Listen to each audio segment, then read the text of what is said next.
গণিত বিষয়টা আসলে অত্যন্ত জটিল ব্যাপার। এই জন্যই বললাম যে অন্যান্য বিষয় এবং গণিত বিষয়ের মধ্যে একটু পার্থক্য আছে। অন্যান্য বিষয়গুলি বুঝতেও হবে, কিছু মুখস্থও করতে হবে, কিন্তু গণিত শুধু বুঝতেই হবে। 100% না বুঝলে কিন্তু গণিত করা যায় না। আবার যদি উচ্চতর গণিত হয় তাহলে তো বিশাল ব্যাপার। শিক্ষার্থীবৃন্দ, আসসালামু আলাইকুম। আমি আজকে নবম ও দশম শ্রেণীর উচ্চতর গণিত ত্রিকোণমিতি নবম অধ্যায় অষ্টম অধ্যায়ের ত্রিকোণমিতিক অনুপাত নিয়ে আলোচনা করব। আমি দেখাবো কিভাবে খুব সহজে এই ত্রিকোণমিতির অনুপাতগুলির বিভিন্ন কোণের মান খুব সহজভাবে নির্ণয় করা যায়। সেই একটা সূত্র ব্যবহার করবো এখানে, সেটি কি n into n/2 plus minus theta. তোমরা একটু লক্ষ্য করো, আমি কিন্তু এখানে একটা কোয়াড্রেন্ট এঁকে রেখেছি। কোয়াড্রেন্টে কি এখানে দিয়েছে অল প্লাস, এখানে কি সাইন প্লাস, এখানে টেন প্লাস, এখানে কস প্লাস।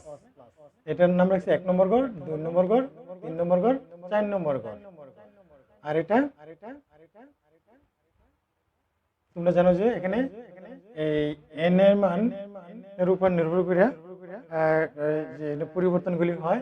n এর মান যদি জোড় হয় তাহলে অনুপাতের পরিবর্তন হবে, আর সরি n এর মান যদি বিজোড় হয় তাহলে অনুপাতের পরিবর্তন হবে, আর যদি n এর মান জোড় হয় তাহলে অনুপাতের কোনো পরিবর্তন হবে না। আবার এখন আর যদি বিজোড় হয় তাহলে কিন্তু অনুপাতের মানগুলির পরিবর্তন হয়ে যাবে।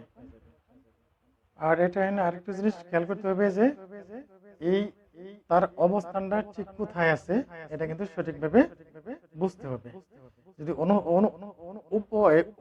উপস্থিতিটা যদি কোথায় সেটা যদি সঠিকভাবে বোঝা না যায় তাহলে কিন্তু এই মানগুলি বের করা যাবে না। তাহলে এবার শুরু করি। তোমরা একটু মনোযোগ সহকারে দেখো। আমি প্রথমে নেব সাইন সাইন 7 পাই, সাইন 7 পাই। এটা প্রথমে আমি ভাঙবো, ভাঙিয়ে কোয়াড্রেন্টে ফেলতে হবে। ঠিক এই আকারে তৈরি করতে হবে, নাহলে কিন্তু করা যাবে না। তার জন্য লিখতে পারি সাইন, আমি এটা লিখতে পারি যে 8 পাই মাইনাস পাই। দেখো 8 পাই মাইনাস পাই, তাহলে কিন্তু 7 পাই হয়। আবার আমি যদি ঠিক এই আকারে সাজাইতে চাই তাহলে লিখতে পারি 16 গুণ পাই/2 মাইনাস পাই, এমনি লিখতে পারি 16 ইন্টু পাই/2 মাইনাস পাই, এই আকারে সাজাইতে পারি। এখন এটার সাথে যদি তুলনা করি, দেখো এখানে আছে 16, আছে n, তাহলে কি এটা কি জোড়? 16 হলো জোড়, তাহলে জোড়ের জন্য ত্রিকোণমিতিক অনুপাতের কোনো পরিবর্তন হয় না। আবার তার অবস্থানটা কোথায়? 16 আমি যদি তারে 4 দ্বারা ভাগ দেই, 4 4 16, 4 4 16, তার মানে এই ঘরে অবস্থান। তার অবস্থানটা হলো 4 নম্বর ঘরে। 4 নম্বর ঘরে কি আছে? cos প্লাস, সে যেহেতু সাইন, তাহলে কি হবে? সে মাইনাস হয়ে যাবে, তাহলে লিখতে পারি মাইনাস সাইন পাই। আবার তারে আবার ভাঙতে হবে, কিভাবে লিখতে পারি?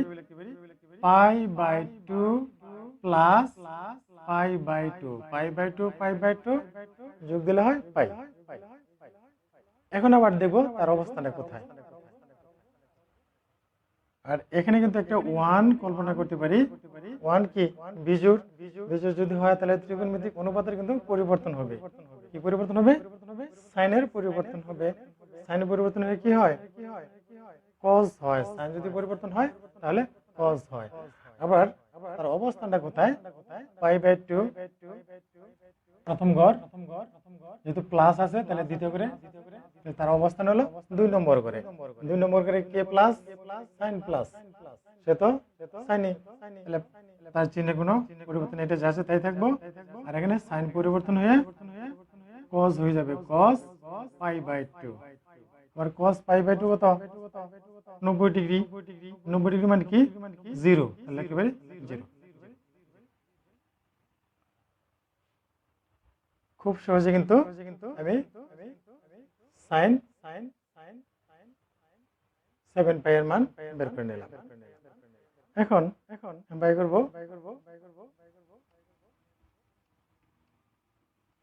cos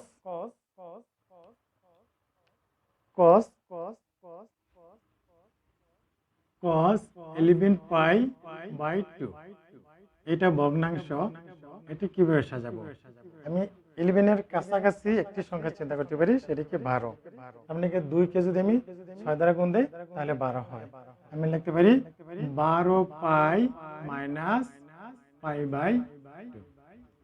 তার এমনি লেখা যায়, সরি 12 নয়, আর 12 যেহেতু তাহলে আমি লিখতে পারি 6π। 6 দিনে 12, 12 থেকে যদি পাই বিয়োগ দিই তাহলে হয় 11। মানে এটাকে যদি আমি এই সূত্রে ফেলতে চাই তাহলে লিখতে হবে 12 গুণ π/2 মাইনাস π/2, এমনি লিখতে পারি। এটা জোর, জোরের জন্য তার কোনো চিহ্নের পরিবর্তন নাই। ডান দিকে অনুপাতের কি অবস্থানটা, তার অবস্থানটা কোথায় আছে? 12কে যদি 4 দ্বারা ভাগ দেই, 3 4 12, তাহলে তার অবস্থানটা কোথায় আছে? এই ঘরে যেহেতু মাইনাস, এই ঘরে আছে। এটা কার ঘর? 4 নম্বর ঘরটা হলো cos-এর, তাহলে তার চিহ্নে কোনো পরিবর্তন নাই, প্লাসই থাকবে। তাহলে হবে cos π/2, cos π/2 90 ডিগ্রি মানে কি 0। তাহলে পেয়ে গেলাম cos 11π/2 এর মান কি 0।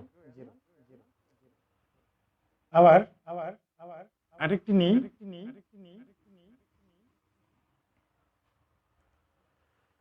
সেটা হবে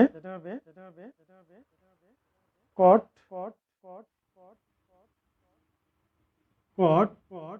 11π।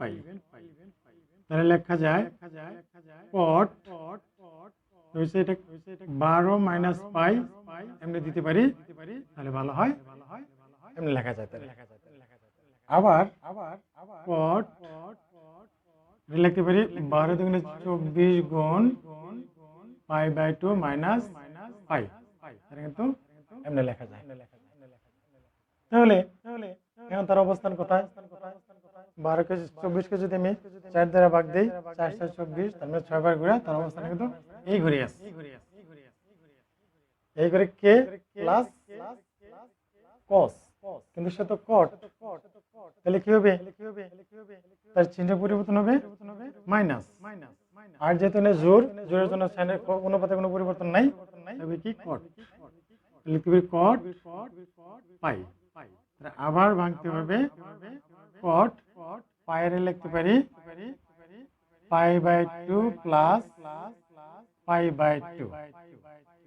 এখন π/2 90, সরি আবার দেখো এখানে একটা 1 কল্পনা করতে পারি, তাহলে 1 কি বিজোড়, বিজোড়ের জন্য অনুপাতের পরিবর্তন হবে, cot পরিবর্তন হলে কি হয়? 10 হয়। আবার যেহেতু তার অবস্থানটা হলো 2 নম্বর ঘরে, 2 নম্বর ঘরে কি সাইন প্লাস, সে যেহেতু cot, তাহলে মাইনাস হয়ে যাবে, সেই মাইনাস আর এই মাইনাসে প্লাস হয়ে যাবে, তাহলে লিখতে পারি 10 π/2। 10 π/2 হলো 90 ডিগ্রি। 10 90 ডিগ্রি মান হলো অসংজ্ঞায়িত, তাহলে কিন্তু সহজেই পেয়ে গেলাম cot 11π এর মান। তাহলে আমি আবার আরেকটি নিই,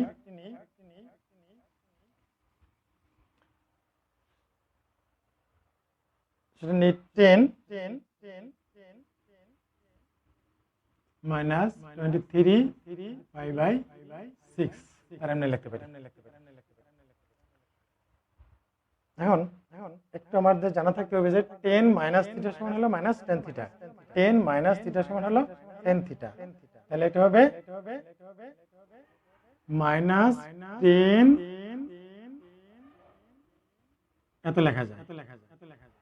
আবার মাইনাস, এখন তারা যদি কোয়াড্রেন্টে নেই তাহলে যেহেতু নিচে আছে 6, 4 6 24, তাহলে 4 পাই মাইনাস পাই বাই 6, দেখো 4 6 24 থেকে এক গেলে হয় 23।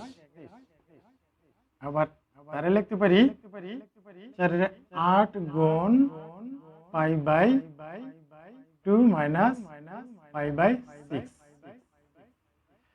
এখন দেখবো তার অবস্থানটা কোথায়।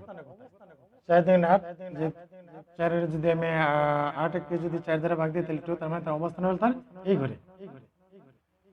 তার অবস্থানটা হলো এই ঘরে। এই ঘরে যদি হয় তাহলে কে প্লাস কস প্লাস, সে যেহেতু 10 তাহলে মাইনাস হয়ে যাবে, ওই মাইনাস আর এই মাইনাসে প্লাস হয়ে গেল।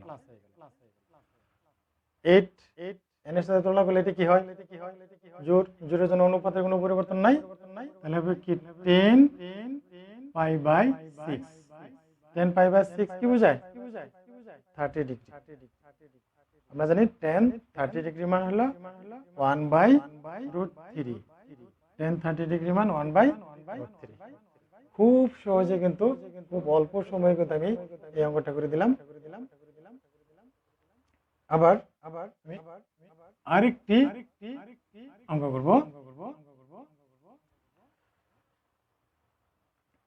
সেটা নিব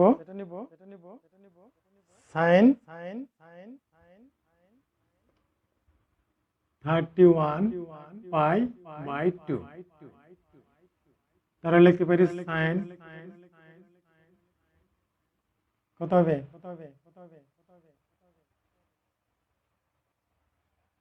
16 দুগুণে 32, 16 দুগুণে 32। আচ্ছা আমি এখানে এটা হবে না, এটা হবে 6, তাহলে 5 6 30। আমি দিতে পারি এখানে 5 পাই প্লাস পাই বাই 6। তাহলে আরো লিখতে পারি সাইন, এটা লিখতে পারি 10 গুণ pi by 2 plus pi by 6, তাকে কিন্তু এমনি ভাবে লেখা যায়। এখন তার অবস্থানটা কোথায় লক্ষ্য করো। তার অবস্থানটা কিন্তু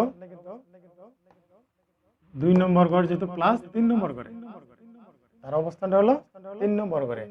আমি আবার বলছি, যদি 8 হইতো এখানে তাহলে তার অবস্থান হইতো এই ঘরে, যেহেতু প্লাস তাহলে এই ঘরে হইতো।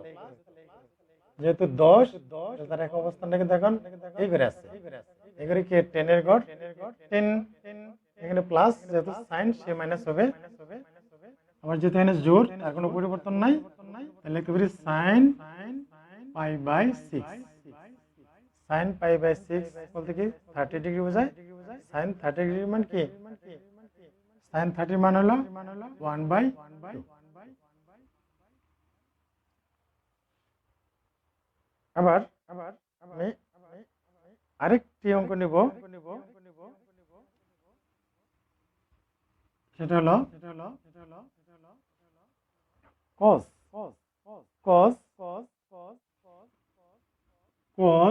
Minus 25 pi by 6। এটা হেন একটু জানার ব্যাপার আছে যে cos মাইনাস থিটা সমান কিন্তু cos থিটা হয়। cos minus theta cos theta, তাহলে কি করি, তাহলে cos পাই বাই 6। আবার তারে আবার ভাঙে লিখতে পারি কিভাবে, 4 6 24, তার মানে 4 পাই প্লাস পাই বাই 6। দেখো এটা কিন্তু হয় 4 6 24 আর 25, সেটা হয়ে গেল। আবার তারে ভাঙতে পারি কিভাবে, cos 8 into pi by 2 plus pi by 6। এবার থেকে তার অবস্থান কোথায়? 8, 8 এর 4 দিয়ে ভাগলে 2, তার মানে কি 2 বার করে এখানে আসছে, তার অবস্থান কিন্তু এই ঘরে। যেহেতু প্লাস আছে তাহলে প্রথম ঘরে চলে গেছে। 8 এর জন্য তার এই ঘর প্লাস, তাহলে প্রথম ঘরে এসে গেছে।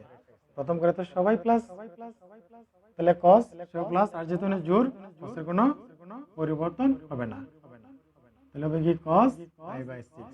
cos পাই বাই 6 কত ডিগ্রি বোঝায়? পাই বাই 6 কি 30 ডিগ্রি cos 30 ডিগ্রি মান কি √3/2 √3/2 তাহলে তোমরা অবশ্যই বুঝতে পারছো ব্যাপারগুলি। তাহলে যদি এইটা যদি জানা থাকে তাহলে আমি সঠিকভাবে যদি এগুলি ভাঙতে পারি, কোয়াড্রেন্টে ভাঙতে পারি, সঠিক অবস্থান যদি নির্ণয় করতে পারি, তাহলে কিন্তু খুব সহজেই যে কোনো কোণের ত্রিকোণমিতিক অনুপাত বাই করা যায়। শিক্ষার্থীবৃন্দ, আজ এই পর্যন্ত। আবার হয়তো অন্য কোনো বিষয় নিয়ে আবার হাজির হব।